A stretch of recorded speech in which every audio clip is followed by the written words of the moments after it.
Asian কাপের মঞ্চে উত্তর কোরিয়ার বিপক্ষে গোল বন্যা ঠেকাতে ব্যর্থ হয়েছে বাংলাদেশের রক্ষণভাগ। টানা দ্বিতীয় হারের পরও সংবাদ সম্মেলনে বুক ফুলিয়ে শিষ্যদের প্রশংসা করেছেন কোচ পিটার বাটলার। হারার পর কি আসলেই মেজাজ হারিয়েছিলেন তিনি? যদিও তার ভাষ্যমতে র্যাঙ্কিংয়ে ১০৩ ধাপ এগিয়ে থাকা দলের বিপক্ষে সেরাটা দিয়েছেন আফিদা ঋতুপর্ণারা।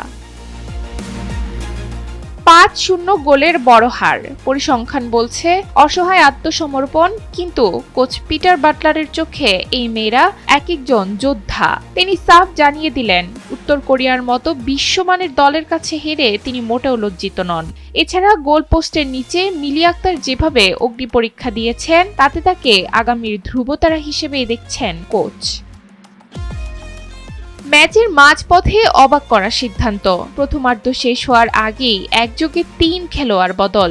বাটলারের সোজা সাপটা যুক্তি, চীনের বিপক্ষে ম্যাচে ক্লান্তির কারণে শেষ মুহূর্তে গোল খেয়েছিল দল, তাই তহুরাদের বদলে সতেজ ফুটবলার নামিয়ে সেই ভুলের পুনরাবৃত্তি আটকাতে চেয়েছিলেন তিনি। কেন অল্প সময়ে বারবার গোল হজম করছে বাংলাদেশ?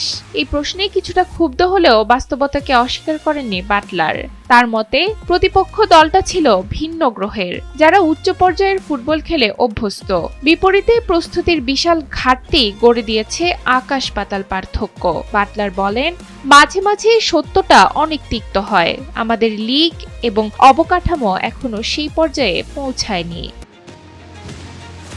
স্বপ্ন ভঙ্গ হলেও দমে যেতে রাজি নয় লাল সবুজের প্রতিনিধিরা। পরবর্তী ম্যাচের মিশন নিয়ে হাসি মুখেই মাঠে নামতে চায় বাটলারের দল। গড় বয়স মাত্র ১৯.৫ বছর। এই তরুণ দলটিকে ঘষা মাজা করলে ভবিষ্যৎ হয়তো অন্যরকম হবে।